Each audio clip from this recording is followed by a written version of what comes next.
Qui montre que les Républicains ne vont pas faciliter la tâche à Emmanuel Macron. Mais d'abord, je me tourne vers vous, Nivine, pour qu'on refasse le point assez précisément sur la composition du nouveau gouvernement.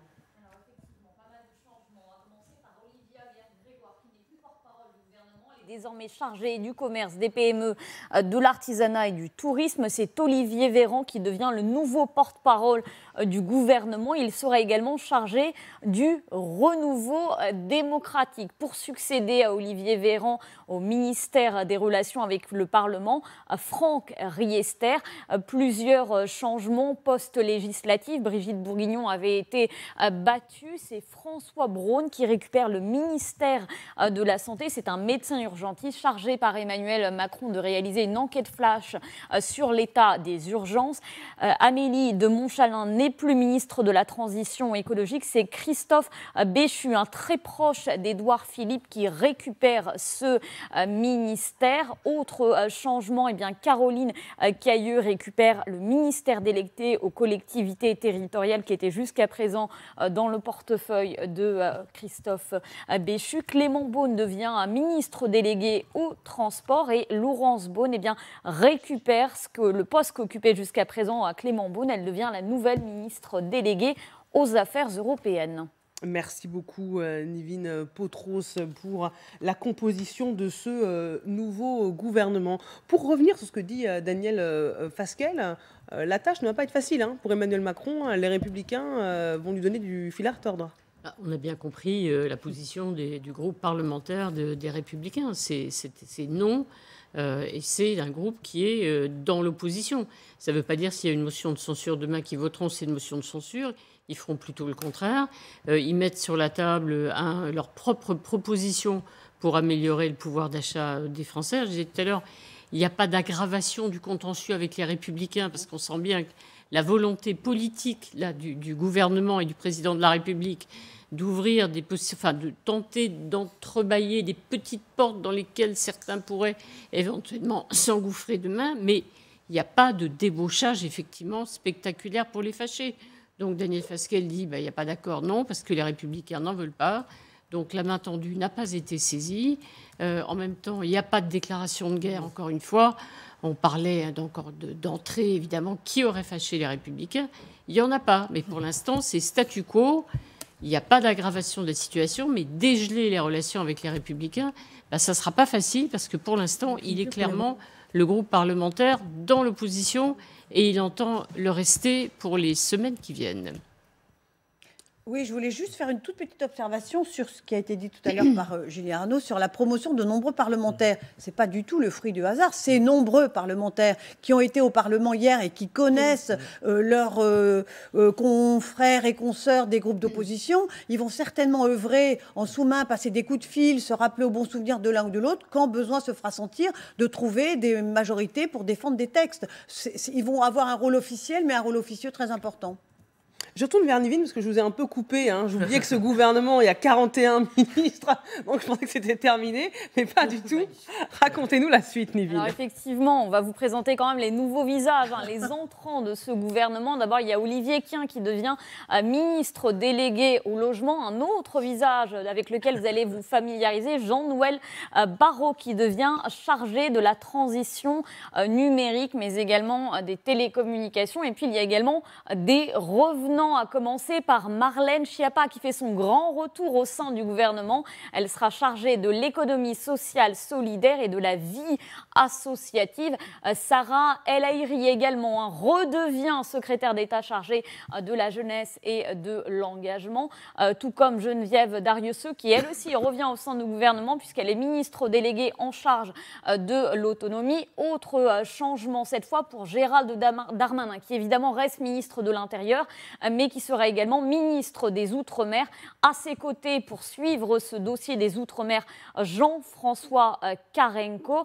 Autre modification de taille, Damien Abad est remplacé par Jean-Christophe Combe qui devient le nouveau ministre des Solidarités, de l'Autonomie et des Personnes handicapées. Et puis encore une nomination, celle de Sonia Baquès qui devient chargée de la citoyenneté.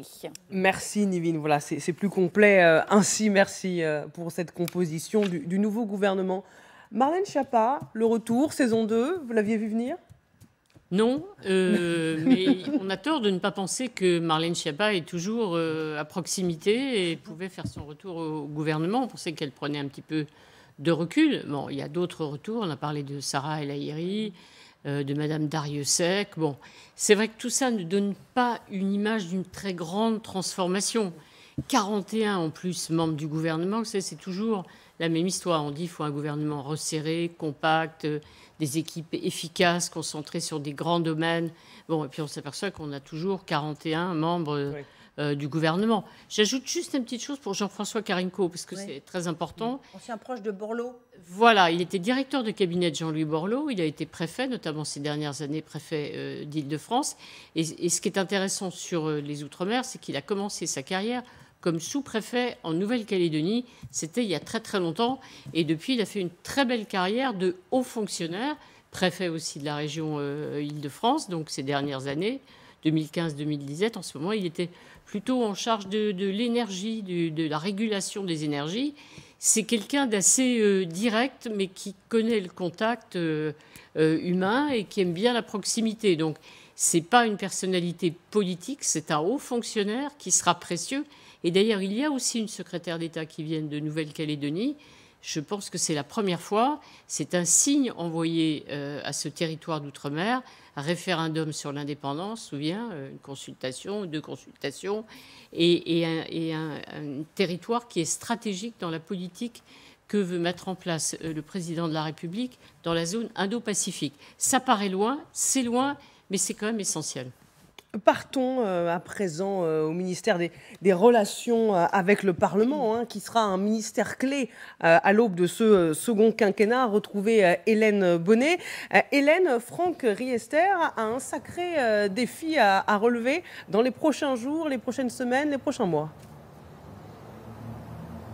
Oui, en effet, parce que dans ce contexte, comme vous l'avez dit, où Emmanuel Macron n'a pas obtenu de majorité à l'Assemblée nationale, il va falloir faire la navette, mettre de l'huile dans les rouages, dans les relations entre le gouvernement d'Elisabeth Borne et les parlementaires. Il va falloir, par exemple, s'entendre sur le calendrier législatif, fixer l'ordre du jour, suivre les débats sur les futurs textes que voudra faire passer la majorité. Donc la tâche est lourde pour Franck Riester, qui est tout de même un habitué du gouvernement, puisqu'il a déjà occupé plusieurs fonctions, celle de ministre de la Culture, celle de ministre de l'Attractivité et du Commerce extérieur. C'est donc lui qui aura cette lourde tâche. Et puis il est remplacé ici au ministère des Relations, il va prendre la succession de Olivier Véran, l'ancien ministre de la Santé, qui est resté à peine 1 mois et demi à ce poste de ministère des Relations avec le Parlement. Olivier Véran, qui a un profil politique, qui est rompu à la prise de parole, et donc qui va s'occuper de porter la voix du gouvernement, mais aussi de la question démocratique. Pour l'instant, ce que l'on sait, c'est que Olivier Véran se trouve ici, à son ministère, et que la passation de pouvoir devrait avoir lieu à la mi-journée, aux alentours de 12h30. Merci beaucoup Hélène Bonnet avec Alistair Bouis en direct du ministère des Relations avec le Parlement. Franck Riester, c'est le bon profil justement pour gérer les relations avec les députés? En tous les cas, c'est un profil très politique. C'est vrai que c'est un élu local, maire de Coulommiers, ancien maire de Coulommiers. Il effectivement a fait ses premières années d'abord à droite, à l'UMP, notamment aux côtés de Jean-François Copé. Et puis ensuite, il a rejoint la majorité présidentielle lors du dernier quinquennat. On se souvient que quand Édouard Philippe a monté son organisation partisane, son parti Horizon, on se posait des questions sur Franck Riester. Est-ce qu'il allait fondre son mouvement dans cette nouvelle organisation de l'ancien Premier ministre? Il a souhaité garder son autonomie. Il connaît bien, bien entendu, le fonctionnement du Parlement. Il a été président de groupe, il a de nombreuses relations, de nombreux députés qu'il pourra aller voir au moment un peu tendu, et ils seront nombreux sur les discussions autour des textes, des premiers textes, notamment celui du pouvoir d'achat, notamment le projet de loi de finances rectificative. Donc voilà, c'est un ministère où il faut vraiment être en permanence, quasi en permanence, à l'Assemblée nationale, ou quand vous n'êtes pas à l'Assemblée nationale, vous êtes à Matignon ou au Sénat. Mais voilà, il va effectivement beaucoup moins voyager que quand vous êtes en charge du portefeuille du commerce extérieur. Voilà, ce sera beaucoup dans le 7e arrondissement, Voilà. de temps en temps un peu rive droite, quand il faudra rapporter à... Mais c'est un ministère où vous vous faites constamment engueuler, parce que dès qu'il y a un problème au sein de la majorité, eh bien, vous êtes en charge avec les présidents de groupe de la majorité, mais on vous dit pourquoi ça n'a pas fonctionné, pourquoi le nombre de députés n'était pas suffisamment... pourquoi est-ce que la commission mixte paritaire ne s'est pas bien passée avec les sénateurs. Donc voilà, il faut mettre de l'huile dans les rouages. Franck Riester le sait, connaît sa feuille de route, il ne sera pas surpris en prenant possession de ce ministère. David. C'est vrai que sur le papier, c'est quelqu'un de plutôt discret, qui connaît bien l'Assemblée, la majorité, et qui vient de la droite. Après, je pense que pour lui, comme pour d'autres, il faut un petit peu tempérer une analyse qui voudrait que le gouvernement, certes, penche plutôt centre-droit et je dirais, tend des perches en direction du groupe LR. Parce qu'on a vu que aussi bien des gens qui ont rejoint Emmanuel Macron en 2017, Bruno Le Maire, Gérald Darmanin, que ceux qui le font maintenant, je pense à Caroline Cayeux ou à Éric Woerth, qui l'a fait il y a quelques mois pendant la campagne, ce sont des gens qui sont quand même abhorrés par LR. Hein. Ils viennent certes de leur rang, mais encore une fois, Daniel Fasquelle l'a dit tout à l'heure, ils ont quitté LR, ils ont rompu les amarres, brûlé leur vaisseau, même si individuellement, ils viennent bien sûr de cette famille politique, ils conservent des liens, des relations, etc. Mais je ne crois pas qu'il faille surinterpréter ce léger, le fait que le gouvernement penche légèrement au centre droit comme un appel d'air et une future bonne entente avec le groupe LR à l'Assemblée nationale. On voit que pour l'instant, les LR campent sur leur position, et même si, comme vous le disiez Arlette, il n'y a pas eu d'affront, on a évité de débaucher, on a réglé le cas problématique de Damien Abad. Pour l'instant, on ne voit pas de point d'accord. Je ne vois pas en quoi ce casting, finalement, ferait avancer la situation. Donc, encore une fois, pour revenir à votre question, Marie-Hélène, il fait du neuf avec du vieux. Mais Emmanuel Macron, il avait promis une nouvelle méthode, une nouvelle présidence. En réalité, il est un peu court et on se retrouve avec un gouvernement très proche, même s'il y a des figures nouvelles, bien sûr, dans sa composition de celui de 2017. On ne voit pas en quoi ce gouvernement pourra faire avancer véritablement une situation qui est toujours bloquée. Mais pardon, il ne fait pas peut-être avancer la situation, mais il ne l'envenime pas. Et c'est très, très important. C'est-à-dire que pour l'instant, chacun est sur sa position.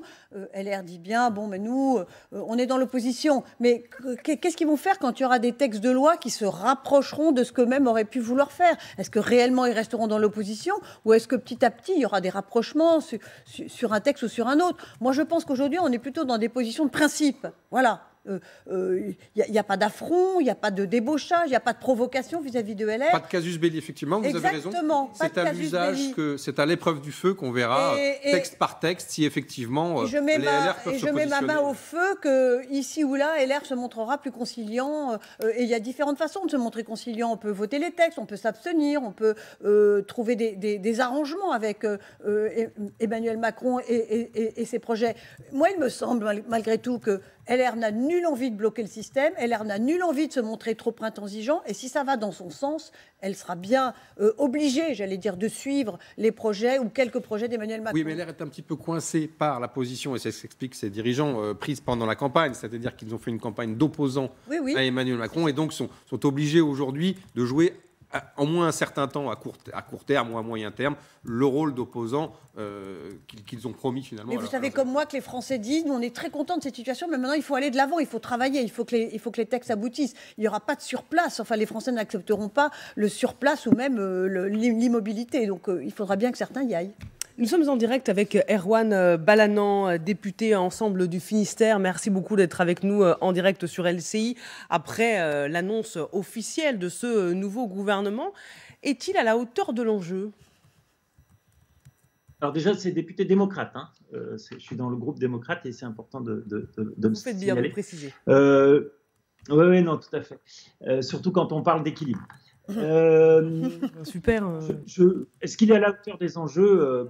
Oui, moi je vois un certain nombre de personnalités de talent qui rentrent dans ce gouvernement. Évidemment, je pense à mon collègue Jean-Noël Barrot, que je connais bien et qui attendait ce moment avec beaucoup d'impatience parce qu'il le mérite et que c'est quelqu'un qui sera très bon. Et donc, voilà, sur ce point-là. Et puis sur d'autres points, je vois aussi des nouvelles personnalités, des collègues députés qui rentrent dans ce gouvernement. Je pense à Hervé Berville pour la Bretagne et pour le ministère de la Mer. Donc, moi ça me semble être, comment dire, équilibré et à la hauteur des enjeux. On a vu dans ce gouvernement la mainmise de François Bayrou et d'Édouard Philippe. Est-ce que finalement le MoDem et Horizon ne sont pas les grands vainqueurs de ce remaniement? Non, je ne crois pas qu'on puisse parler de grands vainqueurs. Quand vous regardez, il y a des équilibres qui sont les équilibres logiques, qui sont issus des élections et qui sont aussi issus des forces parlementaires existantes aujourd'hui dans la majorité. Vous avez des nouvelles personnalités Renaissance qui rentrent également au gouvernement. Et il ne faut pas parler de mainmise, il faut juste parler de respect des équilibres. Quand on est une famille et qu'on travaille ensemble, il faut que tout soit équilibré. On va analyser encore un peu plus dans le détail pour voir si tous les équilibres sont là, mais voilà, l'idée c'est d'avoir un gouvernement à la tâche, un gouvernement avec des gens compétents au poste important, pardon. Et c'est ça qui compte et non pas simplement des questions de tambouille politicienne qui, je pense, vraiment fatiguent les Français. Les Français, ce qu'ils ont envie, c'est d'avoir des gens qui sont compétents, des gens qui travaillent et des gens qui se mettent au service des citoyens. Est-ce que vous pensez que ce nouveau gouvernement donne un signal politique clair aux Français, montre que Emmanuel Macron et Elisabeth Borne ont entendu le résultat des législatives? Mais le résultat des législatives, moi j'ai l'impression parfois que vous, les médias, et vous ne l'avez pas, vous le surinterprétez. Le résultat des législatives... Le président a perdu sa majorité absolue, ce n'est pas un signal anodin. Oui, mais on n'a pas la majorité absolue, mais on a la majorité. Et on a la majorité. Et quand vous prenez par exemple la NUP aujourd'hui fait le plus mauvais score de l'Union de la gauche depuis la Ve République. Donc effectivement, nous n'avons pas la majorité absolue. Il faut le prendre en compte, il faut travailler différemment. Et moi qui suis depuis très longtemps sur ces questions de comment on peut faire vivre la démocratie et comment on peut être à l'écoute des citoyens, effectivement, il y a un signal, il faut l'entendre. Vous ne parlez pas des députés du Rassemblement national, pardonnez-moi. Ils sont 89 et ils n'avaient jamais été élus avec ce scrutin uninominal. Jamais ils n'étaient rentrés à l'Assemblée avec ce scrutin. Ils sont 89, vous n'en parlez pas. Mais si, moi j'en parle, je n'ai pas arrêté d'en parler. Pour moi, c'était le grand enseignement de ces élections législatives. Et les seuls gagnants, c'était eux. Et c'est ça qui était dramatique. Et s'il y avait un gagnant, c'est eux. Mais il faut maintenant les respecter en tant que députés, parce qu'ils sont députés et donc élus par des citoyens comme vous et moi.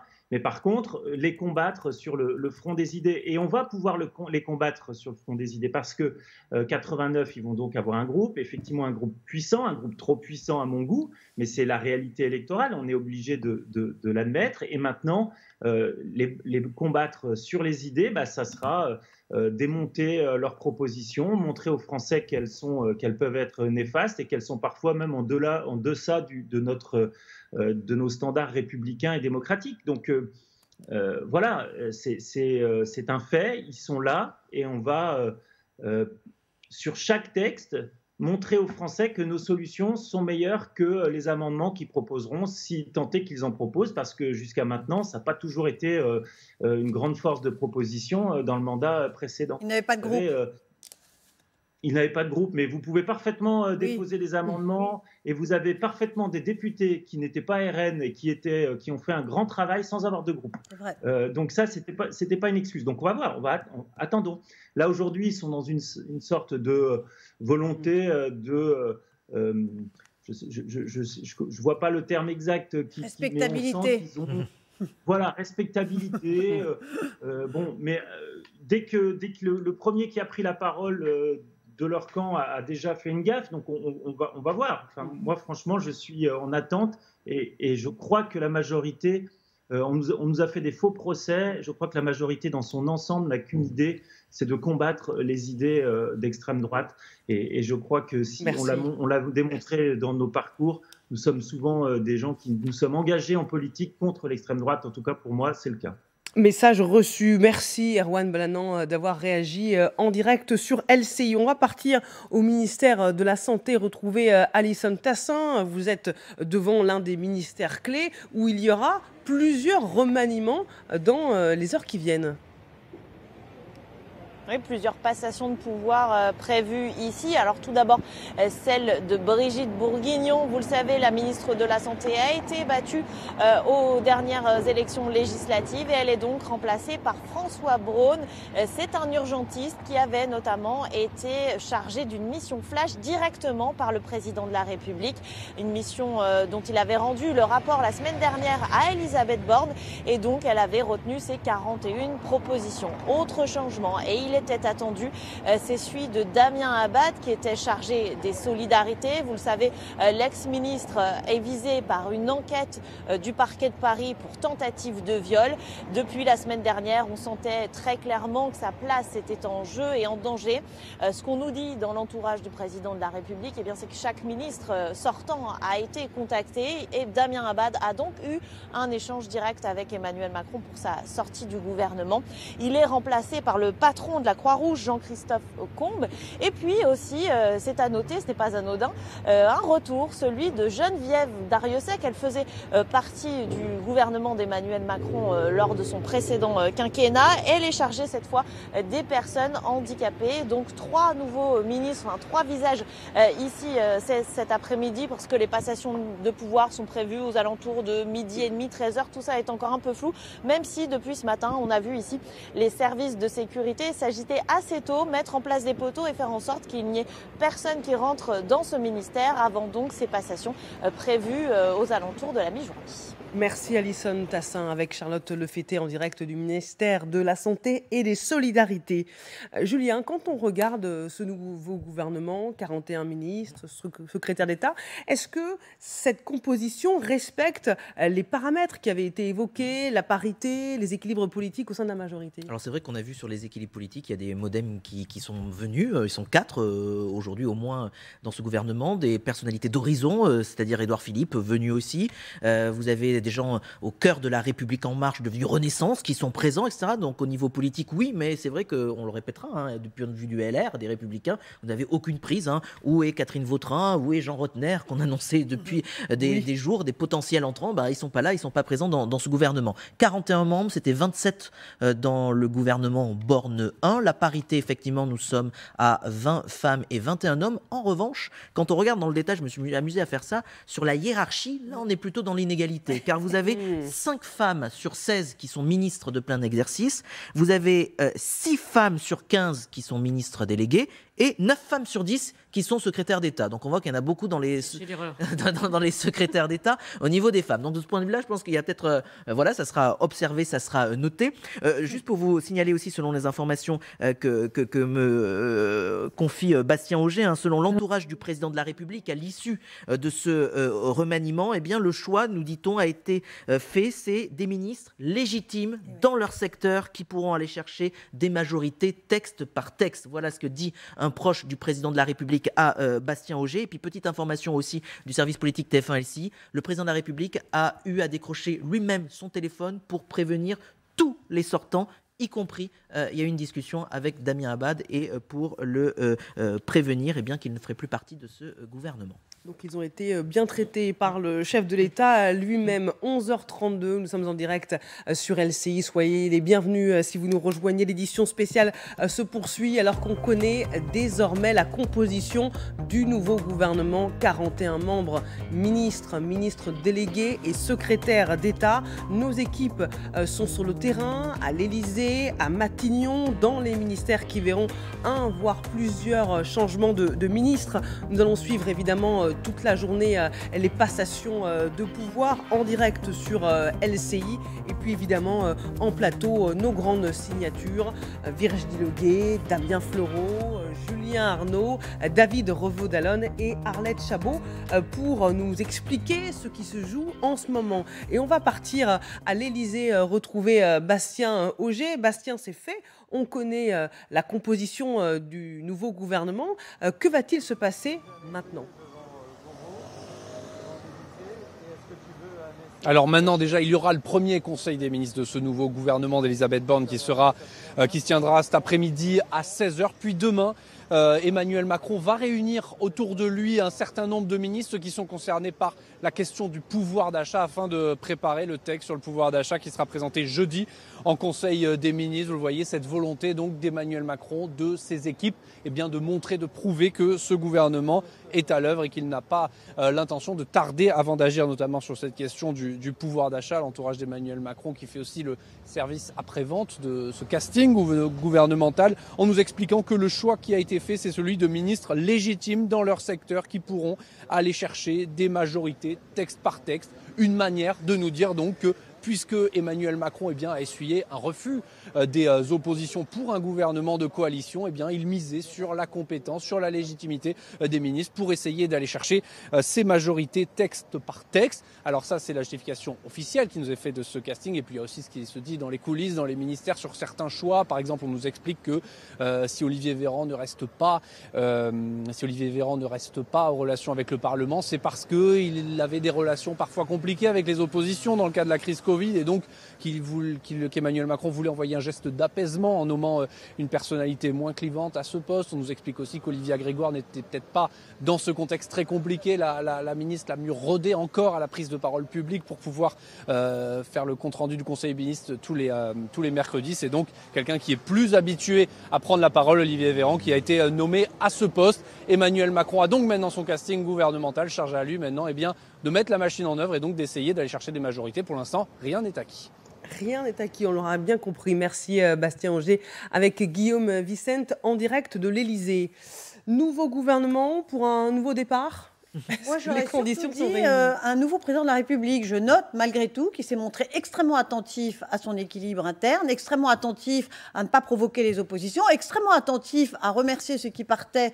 Enfin, moi, je trouve que là, il y a quelque chose d'Emmanuel Macron qui a changé. Il gouvernait un peu en surplomb. On avait l'habitude d'un président très autoritaire qui considérait que tout le monde devait suivre derrière et que ce n'était pas forcément utile de prendre beaucoup de gants. Là, il a pris énormément de gants pour fabriquer son équipe, pour éviter les susceptibilités, pour consoler les partant, un président peut-être qui a été contraint et forcé par des résultats fort décevants pour lui, de prendre acte d'une situation qui est difficile et qui ne lui est pas très favorable. David. Oui, c'est vrai qu'on voit que ces marges de manœuvre sont réduites. Quand il promettait une méthode nouvelle, un président nouveau à la fin de la campagne présidentielle, il n'a pas le choix maintenant. Non, on aurait pu, on pouvait en douter, on était fondé à en douter, puisqu'il avait plusieurs fois promis des amodiations, des changements dans le premier quinquennat qui n'étaient pas venus. Là, par la force des choses, par la force des événements et du rapport de force politique, il est obligé de changer. Alors, ça a été un petit peu dit tout à l'heure. D'abord, dans sa majorité, il est plus à la merci de ses grands alliés que sont François Bayrou et Édouard Philippe, qui ont fait valoir leur influence, et notamment en faisant rentrer plus de ministres dans le gouvernement Borne 2. On voit qu'à l'Assemblée, effectivement, ce n'est pas forcément ces candidats qui ont été désignés et élus à la tête de l'Assemblée nationale, à la tête du groupe, etc. Et puis, enfin, dernière chose, il est obligé de prendre en compte et de mettre des formes, ça a été dit. Il a appelé Damien Abad, il a appelé plusieurs ministres sortants et entrants, et il a, je pense, été aussi obligé de tenir davantage compte des desiderata d'Elisabeth Borne, parce que on se demandait quelle était la vraie marge de manœuvre de la première ministre dans le choix du casting initial, le Borne 1. Je crois qu'elle avait quand même insisté pour avoir sur la transition écologique à la fois Amélie de Montchalin et Agnès Pannier-Runacher. Là, je pense que sur le cas Abad, on sait qu'il y avait une petite différence d'appréciation sur ce qu'il fallait faire sur le dossier Damien Abad entre la Première ministre et le Président. On peut considérer que Mme Borne a eu gain de cause et considérait effectivement qu'il fallait absolument sortir Damien Abad du gouvernement, ce qui n'était pas la position initiale d'Emmanuel Macron. Donc oui, tous ces petits faits, tous ces petits éléments montrent que la méthode du président change par la force des choses, parce qu'il n'a pas le choix et parce que, contraint par la pression des événements et la situation politique, il doit effectivement amodier un petit peu son discours et sa méthode. Julien, avant qu'on écoute une réaction politique. Juste en revanche, là où le président de la République, a priori, de ce qu'on me raconte, a remporté, a eu gain de cause, c'est par exemple Elisabeth Borne ne voulait pas trop que Gérald Darmanin ait un peu trop de puissance, un peu trop de pouvoir. Là, il récupère les Outre-mer. Que Bruno Le Maire n'ait pas trop aussi de ministres délégués, un périmètre et un portefeuille très très large autour de lui à Bercy, là, elle n'a pas gagné. Donc je pense qu'il y a eu des compromis dans la composition finalement de ce gouvernement de part et d'autre, à mon avis, de l'Élysée et de Matignon. Nous sommes en direct avec Franck Alizio, député RN des Bouches-du-Rhône. Merci d'être avec nous en direct sur LCI. Quel est votre regard sur ce nouveau gouvernement ? Bien, écoutez, pas de grand changement. D'abord, aucune prise de guerre, comme on dit, du côté de LR, alors qu'il en avait été question. Au final, les deux dernières prises de guerre d'Emmanuel Macron chez LR, c'était Gérald Darmanin et Bruno Le Maire, ça date quand même de 2017. Je vois d'ailleurs qu'on a toujours les mêmes épouvantails dans le gouvernement, avec le laxisme judiciaire et pénal avec Monsieur Dupond-Moretti, Monsieur Darmanin promu sûrement pour sa gestion catastrophique de l'affaire du Stade de France, et Bruno Le Maire également promu avec un périmètre plus important, vous venez de le dire, sûrement pour le récompenser des 650 milliards de dettes. Donc il n'y a pas véritablement de changement, ni sur la forme, ni sur le fond. Est-ce que vous pensez, comme le réclament plusieurs élus dans l'opposition, qu'Élisabeth Borne, pour asseoir sa légitimité, doit solliciter un vote de confiance mercredi ? Oui, ça me paraît logique qu'il y ait un vote de confiance devant l'Assemblée nationale, oui, devant le Parlement d'ailleurs, l'Assemblée nationale et le Sénat, oui, ça me paraît, avec une nouvelle Assemblée, une nouvelle représentation nationale, ce serait logique. C'est un petit oui, ça veut dire quoi, que vous allez vous abstenir au RN ou voter non, contre ? Je ne pense pas. Non, je ne pense pas qu'on s'abstiendra. Par définition, il faudrait de véritables signaux politiques, pas seulement à nous, mais à nos électeurs. Nous avons été missionnés pour appliquer un projet, pour appliquer des mesures fortes. Il n'y a aucun signal de ce côté, donc non, il y a très peu de chances qu'il y ait ne serait-ce une abstention lors d'un vote de confiance. Merci Franck Alizio, député RN des Bouches-du-Rhône, d'avoir réagi en direct sur LCI. Arlette, un nouveau gouvernement et ça repart ? Oui, alors c'est pas... et ça part peut-être. Il faut que ça parte surtout, mais on n'appuie pas sur un bouton. Voilà. Ouais. Ah bon ? Je pense que tout à l'heure, effectivement, on parlait de 2017. C'était quelque chose, c'était un feu d'artifice. Euphorie. Et il y avait d'abord une élection d'un président jeune, nouveau. Il y avait des symboles comme l'arrivée de Nicolas Hulot, évidemment, à l'écologie. Et on se disait, c'est un nouveau départ. Il y avait les ralliements spectaculaires de ceux de droite qui aujourd'hui sont toujours là et prennent quand même des positions importantes.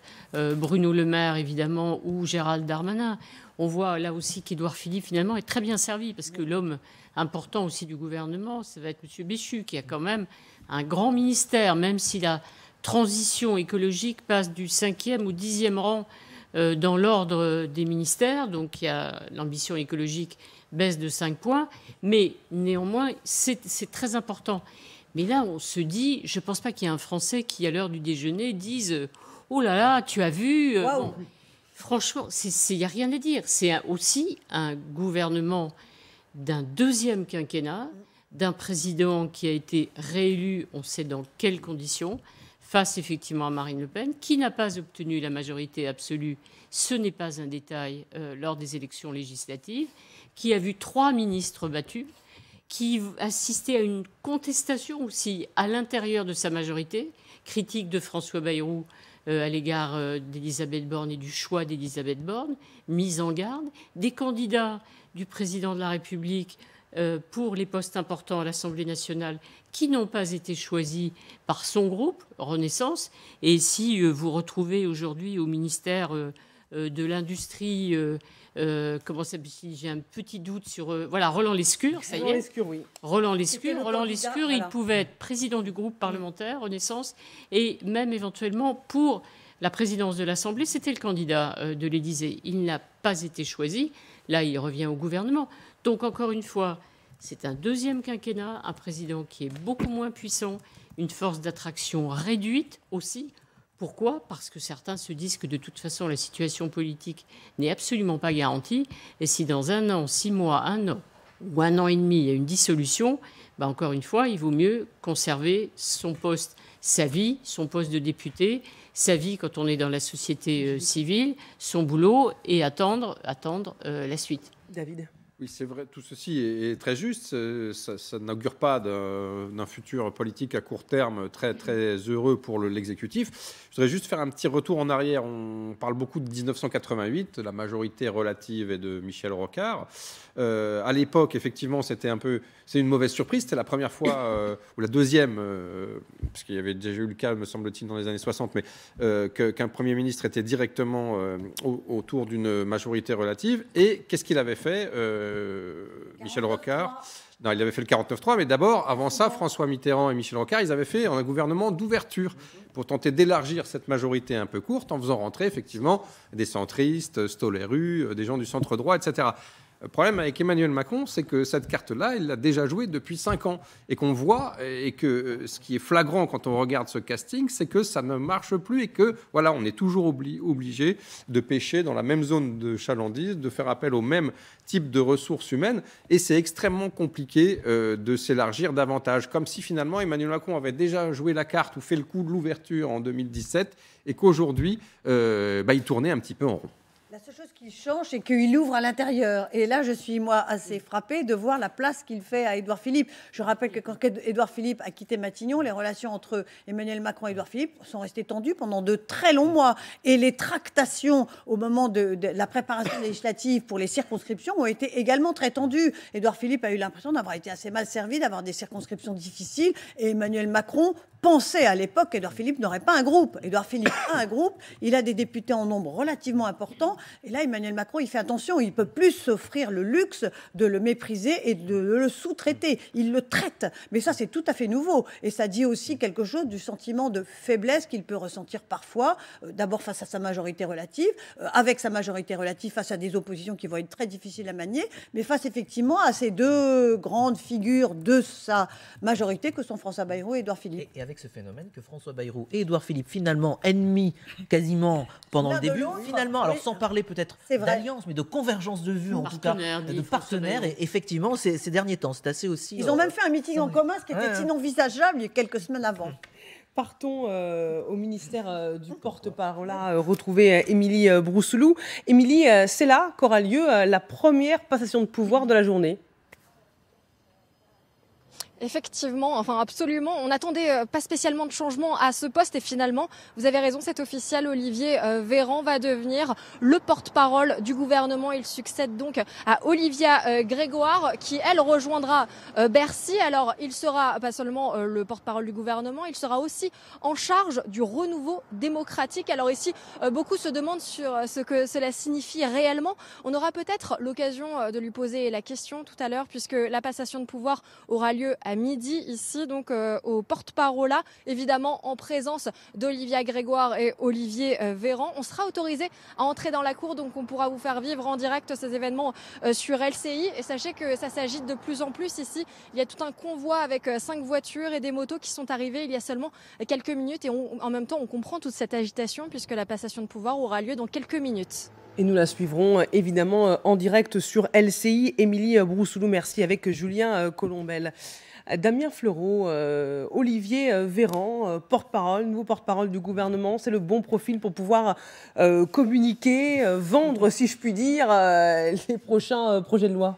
Alors, je vais vous répondre en vous disant que ce n'était peut-être pas le bon profil aux relations avec le Parlement, où son côté parfois très dur dans ses relations avec les oppositions, notamment au moment de la crise sanitaire, a heurté, a marqué et a laissé des traces. Et c'est sans doute pour ça, c'est ce que nous glisse un conseiller de la majorité présidentielle, c'est sans doute pour ça qu'Olivier Véran a été exfiltré de ce poste ô combien important, on l'a dit et on va le répéter encore ces prochaines semaines et ces prochains mois, ce poste sera crucial. Donc, porte-parole du gouvernement, ça pour le coup, Olivier Véran, il connaît, il sait communiquer dans la presse, il a une certaine aisance et une expérience. On a rajouté, pour étoffer un petit peu ce portefeuille, eh bien, ce sujet du renouveau démocratique. C'est un peu, voilà... Il avait dans le précédent. Voilà, c'est vrai que c'est un peu tarte à la crème parce qu'on peut mettre plein de choses dedans. On n'en attend pas grand-chose non plus. Le renouveau démocratique, ça peut être les conventions citoyennes qu'on a vues lors du précédent quinquennat, des consultations peut-être locales sur des sujets. On verra comment est-ce que Olivier Véran endosse cela. À n'en pas douter, il sera bien exposé pour expliquer la politique du gouvernement sur tous les autres secteurs, mais on verra sur ce sujet du renouveau démocratique. Rapidement, aussi. avant qu'on rejoigne Manon Aubry. C'est très juste un tout petit complément. Olivier Véran a montré sa capacité dans des situations très difficiles, en l'occurrence, ministre de la Santé à l'époque du Covid. Moi, je crains qu'il soit quand même un petit peu identifié à cette période. C'est quand même le visage de la lutte anti-Covid du gouvernement. Alors peut-être qu'il va arriver à faire une transition professionnelle sans encombre et effectivement incarner ce nouveau rôle de porte-parole.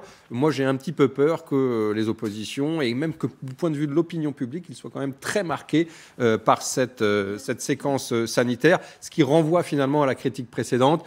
On a du mal à trouver de nouvelles têtes, de nouvelles impulsions et finalement un nouveau souffle. Nous sommes en direct avec Manon Aubry, députée européenne de la France Insoumise. Merci d'être avec nous en direct sur LCI. On a envie d'entendre votre réaction à ce nouveau gouvernement, même si j'imagine déjà votre réponse. Ah, laissez-moi répondre, comme ça je verrai si vous êtes surprise ou non. Bon, en revanche, je rejoins quand même une partie des commentateurs depuis ce matin. On assiste essentiellement à un petit jeu de chaises musicales. On en prend quelques-uns qu'on change de position, c'est le cas d'Olivier Véran dont vous parliez. Et on fait aussi revenir des anciens qui étaient membres du quinquennat et du gouvernement sous le quinquennat précédent.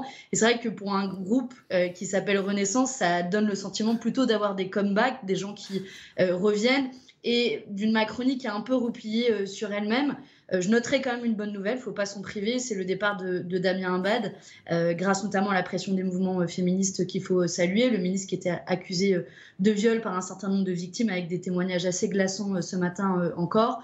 Mais tout ça pour dire que au final, ce nouveau gouvernement, il symbolise un peu l'impasse du quinquennat dans lequel se trouve Emmanuel Macron, la difficulté à débaucher, à construire une majorité. Et maintenant que ce petit jeu de chaises musicales est terminé, je pense qu'il faut passer aux choses sérieuses. Et nous demandons qu'Elisabeth Borne se soumette à un vote de confiance cette semaine à l'Assemblée nationale, ce qui sera l'occasion de clarifier les choses, y compris qui se trouve dans l'opposition à l'Assemblée nationale et qui soutient la politique du gouvernement.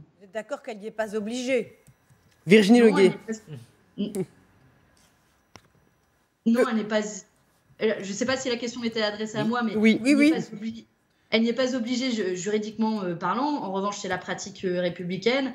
Et je crois que c'est la meilleure chose qui puisse se dérouler dans un terme démocratique. Sinon, cela veut dire que Emmanuel Macron et le gouvernement assument de nouveau de mépriser l'Assemblée nationale comme ils l'ont fait à de trop nombreuses reprises sous le quinquennat précédent. Je crois que c'est l'occasion de faire la démonstration que ce quinquennat se déroulera ou devra se dérouler d'une manière différente, parce que c'est un fait, Emmanuel Macron n'a pas la majorité à l'Assemblée nationale, il faudra qu'il compose et qu'il agisse différemment, qu'il cesse de passer en force vis-à-vis de l'Assemblée nationale. Et le premier test se déroule cette semaine avec le discours de politique générale et un vote de confiance. Nous le disons, nous, la NUP, si jamais il n'y a pas vote de confiance, nous soumettrons une motion de censure. Merci beaucoup Manon Aubry, députée européenne de la France Insoumise, d'avoir réagi en direct sur LCI. On voit qu'il y a une pression, plutôt de la gauche, même chez les Républicains, pour que Elisabeth Borne sollicite le vote de confiance des députés. Est-ce qu'elle y sera obligée? Quelle est sa marge de manœuvre? Elle est faible, on l'a dit tout à l'heure. D'abord, finalement, la force d'Emmanuel Macron et d'Elisabeth Borne, qui réside dans la faiblesse issue du résultat, c'est que vous avez une assemblée tellement éclatée que les oppositions auront du mal, tellement radicalement opposées, à s'entendre entre elles. Et donc, ça veut bien dire que si jamais cette motion de censure est déposée par la NUPES, eh bien, elle ne sera jamais votée par le Rassemblement national et vice-versa. Et c'est ce qui finalement sauve à minima le gouvernement. Maintenant, tout ceci ne fait pas l'absence de vote de majorité contre ne fait pas une majorité pour, et ça va bien évidemment être toute la difficulté d'Elisabeth Borne. Donc je pense qu'elle va être obligée de louvoyer, d'esquiver, de ruser, de dribbler, et évidemment dans cette logique-là, c'est compliqué d'organiser un vote de confiance.